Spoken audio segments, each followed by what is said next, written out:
দোস্ত, হঠাৎ ফোনে কথা, ভারত ও বাংলাদেশের সেনাপ্রধানদের মধ্যে কি আলোচনা?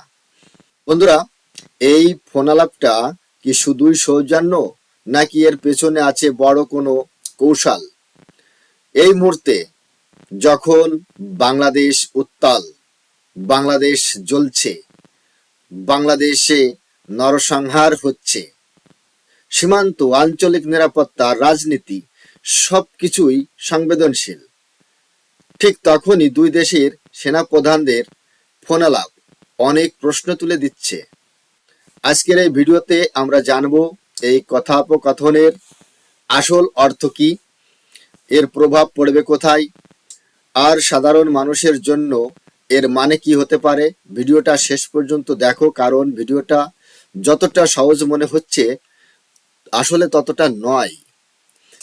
নমস্কার, আমি উত্তম, আপনারা দেখছেন উত্তম রিয়াকশন।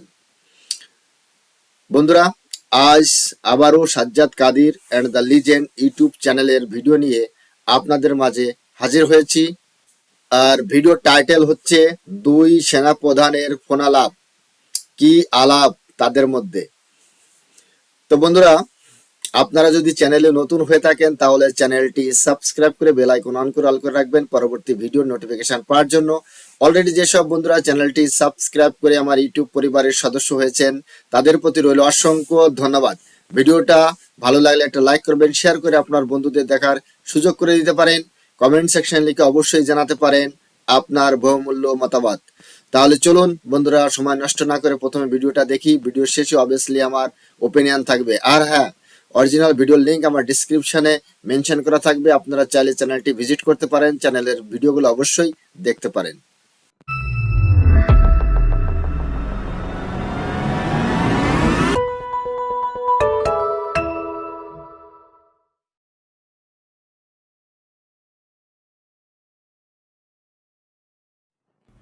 প্রিয় দর্শক, সাজ্জাদ কাদেরের শুভেচ্ছা নিন। এই মুহূর্তে আপনাদের সামনে কথা বলতে এসে দুই সেনাপ্রধানের কি আলাপ হলো। দুই সেনাপ্রধান বলতে ভারত এবং বাংলাদেশের সেনাপ্রধান, দুই সেনাপ্রধান জেনারেল ওয়াকারুজ্জামান এবং জেনারেল উপেন্দ্র দ্বিবেদীর মধ্যে আজকে ফোন আলাপ হয়েছে।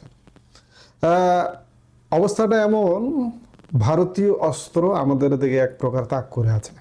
সাম্প্রতিক সময়ে বাংলাদেশের ভারত বিরোধী চর্চা অনেক বেশি বেড়ে যাওয়া, শুধু তাই নয়, ভারতীয় স্থাপনা, যেহেতু আমরা পৃথিবীর একটা স্বীকৃতিপ্রাপ্ত স্বাধীন দেশ, খুব স্বাভাবিকভাবে সারা পৃথিবীর সাথে আমাদের কূটনৈতিক সম্পর্ক আছে, ভারতের সাথে কূটনৈতিক সম্পর্ক আছে, এবং সেই জায়গা থেকে ভারতীয় সম্পত্তি বাংলাদেশে আছে। ভারতের বা যে কোনো দেশের দূতাবাসই সে দেশের সম্পত্তি। ভারতীয় দূতাবাস আমাদের এখানে আছে। ইতিমধ্যে ভারতীয় দূতাবাসে আমাদের এখানে হামলা হয়েছে, মানে ভারতীয় সম্পত্তির উপরে হামলা হয়েছে, মানে ভারতের উপরে হামলা হয়েছে। এই হামলা পরবর্তী সময়ে ভারত আরো বেশি আমাদের দিকে এক প্রকার অস্ত্র তাক করে বসে আছে। আর এই মুহূর্তে বাংলাদেশের সেনাপ্রধান জেনারেল ওয়াকারুজ্জামান এবং ভারতীয় সেনাপ্রধান জেনারেল উপেন্দ্র দ্বিবেদীর মধ্যে একটা ফোন আলাপ হয়েছে। মূলত বাংলাদেশের সেনাপ্রধান জেনারেল ওয়াকারুজ্জামান ভারতীয় সেনাপ্রধান উপেন্দ্র দ্বিবেদীকে আশ্বস্ত করেছেন যে আপনাদের যে সম্পদ বা সম্পত্তি বাংলাদেশে আছে, আমরা তা রক্ষা করতে বদ্ধপরিকর। কেন এ কথা বলা যায়? ঠেলায় পড়ে, কারণ বেশি বাড়াবাড়ি করলে কিন্তু ফুটিয়ে দেবে। বিষয়টা এখন এমন অবস্থা দাঁড়িয়েছে, ভারত আমাদের এখানে একটা গোলাও খরচ করবে না। ভারত যেগুলো করবে, কূটনৈতিক নানা রকম পদক্ষেপ নেবে, বাণিজ্যিক পদক্ষেপ নেবে, সম্পর্কের পদক্ষেপ নেবে। কিন্তু আপনি যদি দূতাবাসে ঢুকে যান, দূতাবাসের কর্মীদের উপরে, কূটনীতিকদের উপরে অত্যাচার করেন, তাহলে তো খেলাটা একদম জমে যাবে। সেই জমানো খেলার জন্য ভারত কিন্তু ইতিমধ্যেই রেডি আছে। বাংলাদেশের জাতীয় নির্বাচনের আসলে আগ্রহ ছিল না প্রধান উপদেষ্টা ডক্টর মোহাম্মদ ইউনূসের সরকারের। চাপের মুখে রাজি হলেও আজকে দেশের যে অবস্থা অভ্যন্তরে, তাতে এবং নানা রকম হত্যা, অগ্নি, সন্ত্রাস, নানা রকম কর্মকাণ্ড যেভাবে চলছে, তাতে নির্বাচন একটা ভণ্ডুল করে দেওয়ারই পরিকল্পনা চলছে। আমি শুরুতেই বললাম যে ভারতের সাথে বাংলাদেশের ঐতিহাসিক সম্পর্কের নিদর্শন ছড়িয়ে আছে বলা যায় বাংলাদেশ জুড়ে। বাংলাদেশে বহু ভারতীয় সম্পত্তি মৌলবাদী আক্রমণের শিকার হয়েছে এই ইউনূস সরকারের আমলে। এর মধ্যে অন্যতম চট্টগ্রামের ভারতীয় দূতাবাস। জানা গেছে এবার স্থিতিশীলতা বজায় রাখার প্রসঙ্গে আলোচনা চলছে ভারত এবং বাংলাদেশের সেনাপ্রধানের মধ্যে। ভারতের সেনাপ্রধান জেনারেল উপেন্দ্র দ্বিবেদীকে ভারতীয় সম্পত্তি রক্ষার আশ্বাস দিয়েছেন বাংলাদেশের সেনাপ্রধান জেনারেল ওয়াকারুজ্জামান। সর্বভারতীয় সংবাদ মাধ্যম CNN নিউজ 18-এর খবরে খানিক আগে, কয়েক ঘন্টা আগে একটা খবরে বলা হয়েছে, প্রতিবেশী দেশে সাম্প্রতিক উত্তেজনার মধ্যেই স্থিতিশীলতা নিশ্চিত করতে ভারত ও বাংলাদেশের সেনাপ্রধানরা সরাসরি আলোচনা করছেন। বাংলাদেশের সেনাপ্রধান জেনারেল ওয়াকারুজ্জামান ভারতীয় সেনাপ্রধানকে আশ্বস্ত করেছেন সম্পদের নিরাপত্তার বিষয়ে। জানা গেছে ওয়াকার আশ্বস্ত করেছেন বাংলাদেশে থাকা সমস্ত ভারতীয় সম্পদ নিরাপদ থাকবে। দেশের অভ্যন্তরে উত্তেজনা বাড়লেও নিরাপত্তা বজায় রাখার প্রশ্নে ঢাকার প্রতিশ্রুতির কথা তুলে ধরেছেন তিনি। ভারতীয় সংবাদ মাধ্যম আরও বলছে, ভারত বিরোধী নেতা শরীফ ওসমান হাদির মৃত্যুর পরে দেশব্যাপী অস্থিরতা তৈরি হয়েছে। প্রথম আলো এবং দ্য ডেইলি স্টারের অফিসে আগুন লাগিয়ে দেয় বিক্ষোভকারীরা। ময়মনসিংহে হিন্দু যুবক দীপু দাসের হত্যার ঘটনা বাংলাদেশের পরিস্থিতিকে আরও খারাপ করেছে। অভিযোগ উঠেছে ইউনূস প্রশাসনের নিষ্ক্রিয়তার জেরেই পরিস্থিতি এতটা ভয়াবহ আকার নিয়েছে। প্রশ্নের মুখে বাংলাদেশের নির্বাচন। ভারত বারবার বাংলাদেশে গণতান্ত্রিক পদ্ধতিতে নির্বাচনের উপর জোর দিয়েছে, স্বচ্ছ নির্বাচনের প্রতি দায়বদ্ধতার কথা জানিয়েছে। কিন্তু রাজনৈতিক মহলের আশঙ্কা, অনির্দিষ্টকালের জন্য নির্বাচন পিছিয়ে দিতেই গভীর ষড়যন্ত্র চলমান রয়েছে। বাংলাদেশের সরকারে ইউনূস আসার পর থেকেই ভারতের সঙ্গে সম্পর্ক ক্রমশ খারাপ হয়েছে। বিভিন্ন সময়ে বাংলাদেশের অভ্যন্তরের সমস্যার জন্য ভারতের দিকে আঙ্গুল তুলেছে বাংলাদেশের নেতারা। এই অবস্থায় দুই দেশের সেনা প্রধানের আলোচনা অত্যন্ত গুরুত্বপূর্ণ। ইউনূসের শাসন আমলে কাছাকাছি এসেছে বাংলাদেশ পাকিস্তান। এমন অবস্থায় বাংলাদেশে থাকা ভারতীয় সম্পত্তি রক্ষায় সেনা প্রধানের বার্তার মধ্যে আসলে ইউনূস বিরোধিতার প্রচ্ছন্ন সুর খুঁজে পাচ্ছেন কোনো মহল। অর্থাৎ ইউনূসের এই কর্মকাণ্ড, নিয়ন্ত্রণহীন কর্মকাণ্ডে সেনাবাহিনীও সংক্ষুব্ধ, ক্ষুব্ধ, এমনটাই বোঝাতে চেয়েছেন। যে দেশে যাই হোক, সেনাপ্রধান জেনারেল ওয়াকারুজ্জামান এমনটাই বলেছেন যে দেশে যাই হোক আমরা আপনাদের সম্পদ রক্ষা করব, সুরক্ষা করব, সেটি আমাদের দায়িত্ব। কেন আমাদের দিকে অস্ত্র তাক করা এতদিন পরে কি টনক নড়লো? টনক নড়ছে। আমরা বলতে চাই, ভারতীয় সম্পদ শুধু নয়, বাংলাদেশের প্রতি ইঞ্চি মাটি রক্ষা করার এই মুহূর্তে দায়িত্ব পড়ে গেছে বাংলাদেশ সেনাবাহিনীর। বাংলাদেশ সেনাবাহিনী দায় এড়াতে পারে না। দায় যদি এড়ায়, এই দায়ের একদিন জবাবদিহি করতেই হবে। কাজে আমরা প্রত্যাশা করব যে ভারতীয় সম্পত্তি যেমন রক্ষা করবেন, ভারতীয় গোলা বা বোমার হাত থেকে, আক্রমণের হাত থেকে যেমন বাংলাদেশকে রক্ষা করা আপনার দায়িত্ব, আপনাদের দায়িত্ব, ঠিক তেমনি 5 আগস্ট পরবর্তী সময়ে দায়িত্ব নিয়েছেন, দায়িত্ব পালন করেননি। আজকে বাংলাদেশের প্রতিটি ইঞ্চি রক্ষা করার দায়িত্ব আপনাদের। সেটা কিভাবে করবেন? আপনাদের শাসনে করবেন নাকি, আমি বারবার প্রতিটি ভিডিওতে এখন বলছি যে 111-এর মতো একটা ফখরুদ্দিন সরকারের মতো, জেনারেল মঈনুল আহমেদ যেভাবে সমর্থন দিয়ে একটা খুব স্ট্রিক্ট, একটা শক্ত সরকার করেছিল, সেরকম একটি সরকার হলেও ওয়াকারুজ্জামান আপনার দায়িত্ব বাংলাদেশকে রক্ষা করা। না হলে বাংলাদেশ নিজে অভ্যন্তরীণভাবে রক্ষা পাবে না, ভারতের আক্রমণের হাত থেকেও রক্ষা পাবে না। বাংলাদেশ কিন্তু সেদিকেই যাচ্ছে। কাজেই কি করবেন সেনাবাহিনী, সেনাপ্রধান, সিদ্ধান্ত আপনাদের। এই মুহূর্তে এ পর্যন্তই। সবাই ভালো থাকুন, সুস্থ থাকুন। আমাদের ভিডিওগুলো নিয়মিত পেতে সাবস্ক্রাইব করুন Sajjad Kadir and the legends YouTube channel. দোস্ত, ভিডিওটি এখানেই শেষ হয়েছে। দেখতে পেলাম সাজ্জাদ ভাই, বিনম্রতার সাথে আমি আপনাকে কিছু প্রশ্ন করতে চাই। কিছু বলতে চাই। আপনি একজন বাংলাদেশী, আপনারও দায়িত্ব আছে। হয়তো আপনার হাতে কোনো ক্ষমতা নেই, কিন্তু আপনি যেভাবে ভিডিওগুলো আপলোড করেন, এটাও কিন্তু একটা গুরু দায়িত্ব, এটাও কিন্তু আপনার একটা কর্ম। আপনিও প্রতিবাদ করছেন, আমরা দেখছি। তবে বাংলাদেশের সেনাপ্রধান, তিনি কি হাতে চুড়ি পরে আছেন? তিনি কি ঘোমটা দিয়ে আছেন? কেন এই ধরনের সিচুয়েশন তৈরি হচ্ছে বাংলাদেশে? আর বারবার কেন এই ছাত্ররা রাজপথ দখল করছে? এই রাজপথ দখল করার অধিকার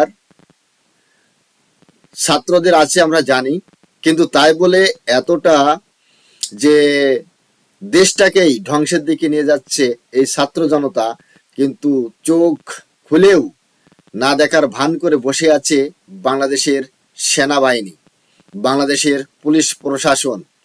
যারা ক্ষমতা দখল করে আছে বর্তমান সময়, তারা সম্পূর্ণ জঙ্গি।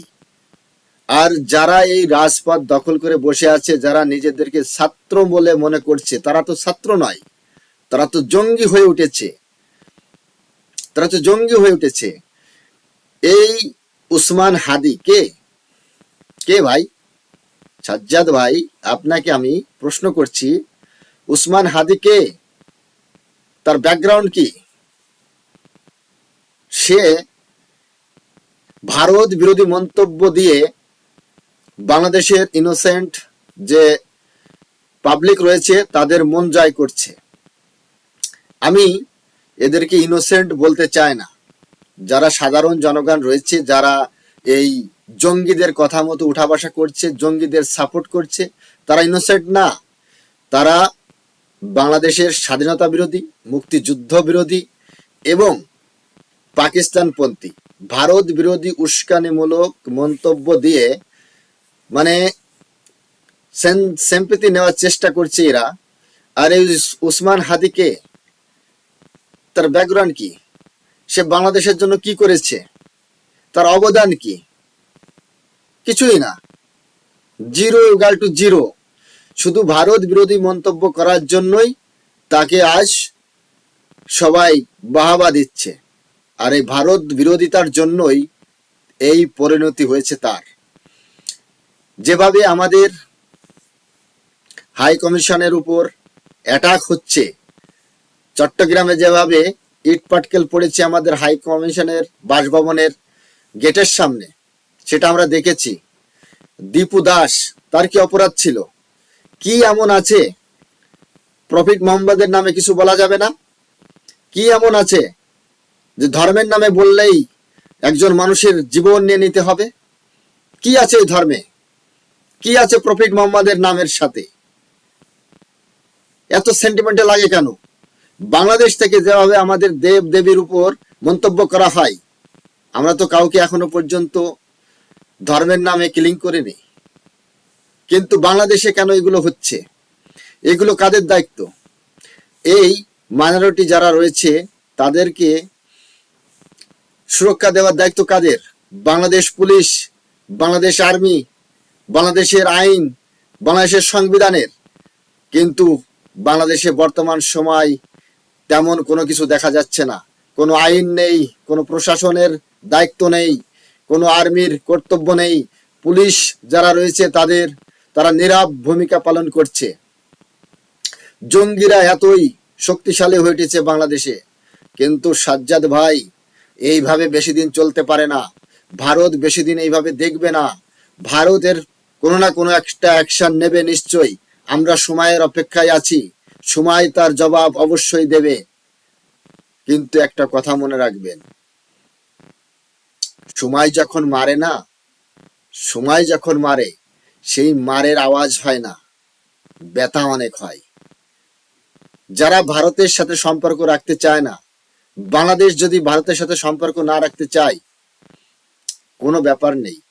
ভারত যদি এয়ার স্পেস বন্ধ করে দেয়, ভারত যদি সামুদ্রিক পথ বন্ধ করে দেয়, তো বাংলাদেশ তো বেরোতেই পারবে না। বাংলাদেশে কোনো দেশের মানুষ প্রবেশই করতে পারবে না। তাহলে এরা এত লাফালাফি কেন করছে?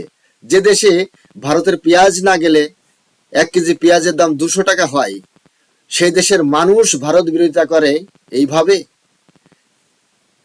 যতক্ষণ এই ইউনূস রয়েছে, যতক্ষণ এই জঙ্গিরা রাজপথে থাকবে, ততক্ষণ বাংলাদেশের মঙ্গল হবে না।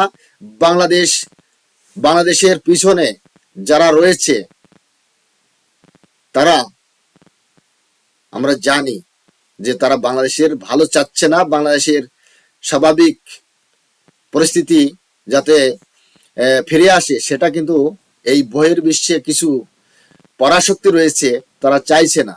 কিন্তু বাংলাদেশের এই জঙ্গিপানা বন্ধ করতে হবে, সন্ত্রাসীপানা বন্ধ করতে হবে, হিন্দুদের ওপর অত্যাচার বন্ধ করতে হবে, নয়তো এর পরিণাম ভালো হবে না।